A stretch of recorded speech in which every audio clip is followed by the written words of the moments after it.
Hello everyone, स्वागत है आप सभी का भूषण साइंस यूट्यूब चैनल पे। आज हम नियोनेटल जॉइंटिस पढ़ेंगे। नियोनेटल जॉइंटिस मीन्स जो छोटे बच्चों में 28 दिन तक के जो बच्चे रहते हैं उनमें अगर जॉइंटिस हो जाता है, उस कंडीशन को बोलते हैं नियोनेटल जॉइंटिस। ओके, इसका दूसरा नाम है हाइपर बिलीरुबिनेमिया। बिलीरुबिनेमिया मीन्स नेमिया एमिया। एमिया मीन्स क्या होता है आपका ब्लड। ओके, ब्लड में जब बिलीरुबिन का लेवल हाइपर हो जाता है, इंक्रीज हो जाता है, बहुत ज्यादा बढ़ जाता है, उस कंडीशन में क्या हो जाता है, जॉइंटिस हो जाता है। उस कंडीशन को बोलते हैं जॉइंटिस। ओके, हमारा जो इन्फेंट नियोनेट है मीन्स 0 to 28 डेज के जो बच्चे रहते हैं उनको हम नियोनेट बोलते हैं। उनके बॉडी में क्या रहता है, आरबीसी बहुत ज्यादा बनता है। ओके, उनके में ब्लड बहुत रहता है, हीमोग्लोबिन जो रहता है वो बहुत ज्यादा मतलब अमाउंट उनके में ज्यादा होता है ब्लड का। ओके, तो जब आरबीसी ज्यादा है तो उनका ब्रेकडाउन भी जो होगा वो ज्यादा होगा, हीमोलाइसिस जो है वो ज्यादा होगा, और हीमोलाइसिस का जो इंड प्रोडक्ट रहता है उसको बोलते हैं बिलिरुबिन। ओके, ब्रेकडाउन के बाद जो लास्ट में प्रोडक्ट बचता है वो प्रोडक्ट रहता है अपना बिलिरुबिन। तो यही जब बार बार टूटता है और जब एक्सेस हो जाता है, टूटने के बाद का जो पार्ट्स है वो बच जाता है। ओके, जो लास्ट एंड प्रोडक्ट है वो बच गया, मीन्स क्या हो रहा है, आपका बिलिरुबिन जो है वो बहुत ज्यादा एक्यूमुलेट हो गया बॉडी में। ठीक है, जो अब यही जो कंडीशन है, अगर नॉर्मल बेबी है तो उसके में क्या होता है, यूरिन और स्टूल के थ्रू वो चीज बाहर आ जाता है।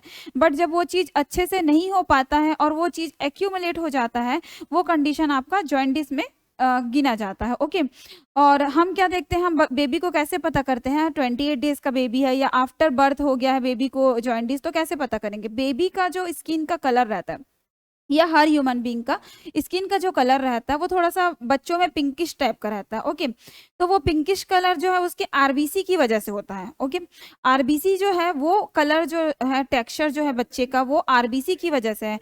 बट जब आरबीसी में जो रेड ब्लड सेल्स है वो उसकी क्वांटिटी कम हो जाए और जब बिलिरुबिन का लेवल जो है वो इंक्रीज हो जाए, तो वो क्या करेगा, बॉडी कलर जो है वो उसको अपना टेक्सचर देने लगेगा। ओके, स्किन को अपना टेक्सचर देने लगेगा। अब वो पिंक ना होके वो इसलिए येलो शो होने लगता है। क्लियर? तो ये सब है आपका हाइपर बिलिरुबिनेमिया या फिर नियोनेटल जॉइंटिस। इंड प्रोडक्ट जो बच गया उसकी वजह से। ओके, देन हम क्या देखेंगे इसका डेफिनेशन। तो हम क्या बोलेंगे, jaundice is the yellow colour, क्योंकि जॉइंटिस में कैसे पहचानते हैं हम, उसके येलो कलर की वजह से। इसको हिंदी में क्या बोलते हैं, पीलिया भी बोलते हैं, तो इसके कलर की वजह से ही बोलते हैं। ओके, तो jaundice is the yellow colour of the skin, मतलब पीला हो गया कलर, येलो हो गया स्किन का कलर, इसलिए उसका क्या है, yellow colour of the skin. And sclera caused by deposits of bilirubin, मतलब कि डिपॉजिट हो रहा है बिलिरुबिन का। ओके, तो ये हुआ आपका डेफिनेशन। देन अगर हम इंसिडेंस की बात करें कि कितने परसेंट लोग, कितने परसेंट बच्चे हैं जो जॉइंटिस से अफेक्टेड होते हैं, तो अगर हम टर्म बेबी की बात करें तो टर्म मीन्स क्या हुआ, आपका जो 9 मंथ कंप्लीट करने के बाद हो गया, 9 मंथ में मीन्स जो बेबी है वो टर्म है। ओके, 9 मंथ कंप्लीट होने के बाद जो 10 मंथ में हो रहा है, 10 मंथ कंप्लीट हो गया तब हो रहा है, तो वो फुल टर्म बेबी बोलते हैं उसको। ओके, तो टर्म मीन्स क्या हुआ, अपने एग्जैक्ट टाइम पे जो बेबी बर्थ ले रहा है उस बेबी को बोलते हैं टर्म बेबी। तो टर्म में क्या हो रहा है, 60% बच्चे जो है इसके वजह से इस जो है नियोनेटल जॉइंटिस से अफेक्टेड होते हैं। ओके, और प्री टर्म बच्चे जो 9 मंथ के पहले ही हो जा रहे, 7 मंथ में हो जा रहे हैं, उस बच्चे को बोलते हैं, 8 मंथ में हो रहे हैं तो उन बच्चों को बोलते हैं pre term baby. Full term ना होके वो मतलब पहले ही हो जा रहे हैं, अपना टर्म कंप्लीट नहीं कर रहे हैं और पहले ही बर्थ हो जा रहा है, उन बेबी में 80% चांसेस रहता है आपका जॉइंटिस होने का। ओके, तो प्री टर्म में 80% चांसेस इसलिए है क्योंकि उनका जो बॉडी के हर पार्ट है वो इमेच्योर रहते हैं, मतलब लीवर भी हो गया वो इमेच्योर है, लंग्स भी इमेच्योर है, क्योंकि वो पूरी तरीके से भी टर्म कंडीशन में नहीं हुआ, पूरा 9 महीने उसने कंप्लीट नहीं किया है।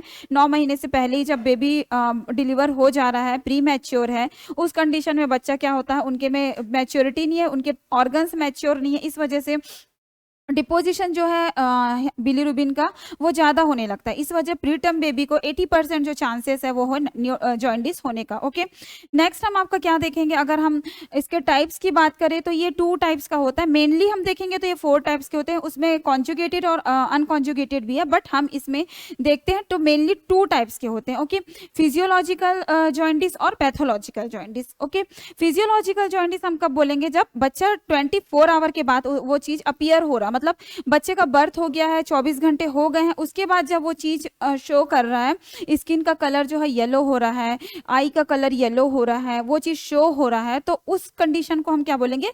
Physiological jaundice. Okay, pathological jaundice जो है उसका सेकेंड टाइप्स है।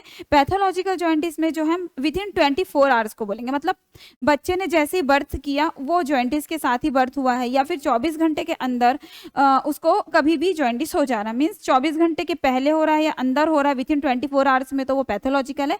आफ्टर 24 आवर्स हो रहा है तो वो आपका फिजियोलॉजिकल है। ओके, देन हम क्या देखेंगे? आपका एटियोलॉजिकल फैक्टर्स, मीन्स क्या क्या फैक्टर है जो क्या क्या कॉजेस है जो नियोनेटल जॉइंटिस होने के लिए जिम्मेदार बन रहे हैं, कॉज कर रहे हैं। ओके, तो अगर हम देखते हैं कॉजेस, तो आपका लीवर प्रॉब्लम, मीन्स जैसे 80% जो है वो आपका प्री मैच्योर या प्री टर्म बेबी को हो रहा है, तो वो रीज़न ये है उनका कि उनका जो बॉडी है, उनका जो बॉडी के ऑर्गन्स है वो अभी इमैच्योर है, वो पूरी तरीके से मैच्योर नहीं हुए। ओके, तो इसका एक रीज़न ये है, एटियोलॉजिकल फैक्टर हम देखते हैं।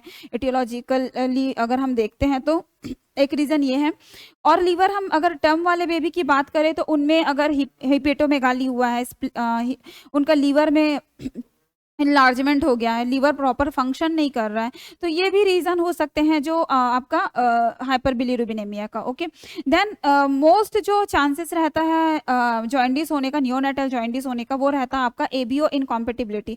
मीन्स क्या हो रहा है? इनकॉम्पेटिबिलिटी मीन्स हो रहा है कि मदर और बेबी का जो ब्लड ग्रुप है, ओके, मदर और बेबी का जो ब्लड ग्रुप है वो मिक्स मतलब मैच नहीं कर रहा है। अगर मदर का ब्लड ग्रुप नेगेटिव है तो बच्चे का पॉजिटिव है, या फिर मदर का ओ पॉजिटिव है, बच्चे का ए भी पॉजिटिव है। इस तरीके से अगर अलग अलग है दोनों मतलब पेरेंट्स का, मदर का और बच्चे का, तो एक इनकॉम्पेटिबिलिटी आ गई है। ओके, तो इस वजह से भी क्या हो रहा है? वो चीज़ हीमोलाइसिस होने लगता है। क्लियर? जब बेबी जब फिटस रहता है, ओके, तो उस टाइम पे भी क्या होता है? बेबी को बहुत सारे रिस्क फैक्टर कॉज करने मतलब होने लगते हैं, क्योंकि मदर और बेबी का ब्लड ग्रुप अलग होता है, उससे उनको हीमोलाइसिस बहुत ज़्यादा होने लगता है। ठीक है, तो ये भी एक रीज़न है बच्चे के में जॉइंटिस होने का। देन हम क्या देखेंगे? दूसरा रीज़न आपका G6PD डेफिशिएंसी होता है, अगर उस रीज़न से भी क्या होगा? आप बच्चे को नियोनेटल जॉइंटिस होने का कारण हो सकता है। तो ये G6PD क्या होता है? आपका ग्लूकोज 6 फॉस्फेट डिहाइड्रोजनेट। तो ये क्या करता है? आरबीसी को एक सपोर्ट बना के रखता है, उसका बॉन्ड बना के रखता है। ओके, आरबीसी को जोड़े रखने में ये क्या कर रहा है? हेल्प कर रहा है। लेकिन जब इसी चीज़ की डेफिशिएंसी हो जाती है तो वो क्या हो जाता है? ब्रेक होने लगता है। ओके, तो जब इसकी डेफिशिएंसी होती है तो वो फिर अगर आरबीसी बार बार टूटने लगेंगे, हीमोलाइसिस ज़्यादा होने लगेगा, उस कंडीशन में उसका एंड प्रोडक्ट जो होगा वो क्या होगा? बिलिरुबिन होगा। और बिलिरुबिन का अगर डिपोजिशन ज़्यादा होने लगेगा, वो ज़्यादा एक्सेस अमाउंट में बनने लगेगा, तो वो कंडीशन आपका जॉइंटिस को होगा। ओके, देन हम सेकंड अगर देखते हैं आपका कॉजेस, तो होगा इन्फेक्शन। अगर बच्चे को किसी भी तरीके का कोई इन्फेक्शन हुआ है आफ्टर बर्थ, या प्रेगनेंसी के टाइम पे मदर को हुआ रहे और बेबी इफेक्ट हो गया होगा उससे, तो ये भी रीज़न हो सकता है आपके नियोनेटल जॉइंटिस को कॉज करने के लिए। ओके, तो ये सारा जो रीज़न है, ये सारे जो फैक्टर्स है वो कॉज करते हैं आपके नियोनेटल जॉइंटिस को। देन हम क्या देखेंगे? इनका फीचर्स या साइन सिम्टम्स। तो हम देखते हैं जो बच्चा है उसको अगर नियोनेट को जॉइंटिस हुआ है, उस कंडीशन में वो क्या करेगा? अगर 24 आवर के बाद भी हो रहा है या 24 आवर के पहले भी हो रहा है, तो भी बच्चे के में ये सिम्टम्स जो है वो शो करने लगते हैं। उसका शकिंग जो रहता है वो पुअर हो जाता है। ओके, वो अच्छे से शक नहीं कर पाता, फीड नहीं कर पाता। ओके, इनकेपेबल हो जाता फीड करने में। सेकेंड देखते हैं हम उसके में फीवर आने लगता है क्योंकि बच्चे के में या तो इन्फेक्शन रहा होगा या तो जॉइंटिस आ रहा है, उसकी वजह से भी वो क्या हो गया है? फीवर आने लगेगा। ओके, और बॉडी में सबसे जो मेन आप फीचर्स देखेंगे, क्लिनिकल फीचर्स, तो सडनली हम कैसे पता कर लेते कि किसी पर्सन को जो है जॉइंटिस हो रखा है? बॉडी और आई और नेल, जो कलर है स्किन का, बॉडी का और आई का, वो येलोइश होने लगता है। ओके, येलोइश होने की वजह से हम क्या देखते हैं? बॉडी में और आईज में देखते हैं। डॉक्टर्स भी जब आते हैं तो वो बार बार चेक करते हैं, क्योंकि एक नॉर्मल है ये जॉइंटिस होना, कोई बहुत बड़ा वो नहीं है। नियोनेटल जॉइंटिस जो है वो नॉर्मल है, बट जब 2.0 DL से ज़्यादा हो जाता है अगर उसका बिलिरुबिन का अमाउंट, तो उस कंडीशन जो है वो क्रिटिकल कंडीशन होता है, और उस टाइम पे फिर बच्चे को क्या देना पड़ता है? फोटोथेरेपी। ओके, नॉर्मली अगर बच्चे को है, कम है बच्चे में, तो वो फिर सनलाइट या सनरेज से ठीक हो सकता है। तो ये जो येलोइस आईज और बॉडी है वो ये होता है, डॉक्टर भी आके ये चीज़ चेक करते हैं। देन हम देखेंगे एब्डोमिनल डिस्टेंशन। तो बच्चे का अगर हम जॉइंटिस वाले बच्चे को देखें तो उनके में क्या रहता है, एब्डोमिनल पेन होने लगता है, अगर उनका डाइजेशन ठीक नहीं रहेगा, कॉन्स्टिपेशन होने लगेगा, इसकी वजह से बेबी बहुत ज़्यादा क्राई करने लगता है। तो ये सब चीज़ इसके फीचर्स हैं। और स्टूल का कलर है वो भी क्या होता है, एकदम येलो रहता है, पेल कलर का स्टूल जो है बच्चे को होता है। ओके, तो ये सारे सिम्टम्स या क्लिनिकल फीचर्स को देखते हुए कोई भी बच्चे को हम डायग्नोज कर सकते हैं, मतलब उनके फीचर्स के थ्रू कि बच्चे को क्या हुआ है, जॉइंटिस हो रखा है। ओके, और जब हम इनकी डायग्नोस्टिक इवॉल्यूशन की बात करें तो सबसे हम देखते हैं किसी भी बच्चे को अगर हुआ है तो सबसे पहले क्या करते हैं, उनका हिस्ट्री टेकिंग लेते हैं, मदर को तो नहीं था, कोई इन्फेक्शन तो नहीं हुआ था, ये सारा चीज करेंगे। देन क्या करेंगे, डॉक्टर राउंड पे जब आते हैं तो वो फिजिकल एग्जामिनेशन करते हैं बच्चे का। ओके, उनको फिजिकल अपीयर देखते हैं, उनका स्किन का कलर, नेल्स का, आईज का, इसके थ्रू वो क्या करते हैं, पता कर लेते हैं कि बच्चे को क्या हुआ है। देन इसके बाद अगर ये सब चीज हो जाता है, उससे इवॉल्वेट हो गया, बच्चे का डायग्नोस हो गया है, तो डॉक्टर प्रिस्क्राइब कर देते हैं कि आप इनको धूप में रखो। और धूप जो है किसी ग्लास के थ्रू नहीं आना चाहिए, मीन्स ये नहीं होना चाहिए कि वार्ड के ही अंदर ग्लास के थ्रू आ रहा है तो हम ले ले, वैसा नहीं, डायरेक्ट सन रेज जो है बॉडी में पड़ना चाहिए, कपड़े भी नहीं रखना है उस टाइम पे बॉडी में, बेबी के बॉडी में। ओके, तो ये इससे भी क्या होता है, कम होने लगता है, जो एक्सेस अमाउंट में बढ़ गया है बिलीरुबिन वो कम होने लगता है। देन हम क्या देखेंगे और डायग्नोज कैसे कर सकते हैं, blood test. Okay, blood test में आपका जो आपका बिलीरुबिन का लेवल है वो बढ़ा हुआ मिलेगा, हीमोग्लोबिन का कम मिलेगा, इससे पता चल जाएगा। और पाल्पेशन करने से क्या होगा, मतलब क्या करते हैं, फिंगर टैप करके देखेंगे आपके लीवर वाले साइड में। ओके, लीवर वाले साइड में बच्चे के जब टच करते हैं या प्रेस करते हैं तो वो बहुत ज्यादा रोने लगता है, उसको एक जैसे निडल पिक करने पर पेन होता है वैसा पेन होता है बच्चे को। ओके, तो ये सारी चीजों से डायग्नोज कर सकते हैं कि बच्चे को क्या हुआ है, नियोनेटल जॉइंटिस हो रखा है, जॉइंटिस हो रखा है। ओके, देन अगर हम इसके मैनेजमेंट की बात करते हैं तो फोटोथेरेपी देते हैं। फोटोथेरेपी तभी दिया जाता है जब बच्चे के में बिलिरुबिन का लेवल एक्सेस हो गया, बहुत ज्यादा बढ़ गया, इंक्रीज हो गया है, 2.0 से ज्यादा हो गया, उस कंडीशन में फोटोथेरेपी दिया जाता है। ओके, इसको कैसे देते हैं, लाइट रहता है, एक जो मशीन रहता है उसमें दोनों ऊपर और नीचे दोनों में लाइट रहता है, उसके बीच में बच्चे को लेटा दिया जाता है, जेनेटल ऑर्गन को कवर करके, वो ओपन नहीं रहना चाहिए, बाकी बॉडी और आई को, सॉरी आई में भी क्या ग्लासेस जो है वो लगा दिए जाते हैं बच्चे को, आई प्रोटेक्टर जो रहता है वो, क्योंकि बच्चे के आई पे इफेक्ट ना करे, जेनेटल ऑर्गन पे इफेक्ट ना करे, इसलिए फोटोथेरेपी जो देने से पहले ये सारे प्रिकॉशन लिए जाते हैं।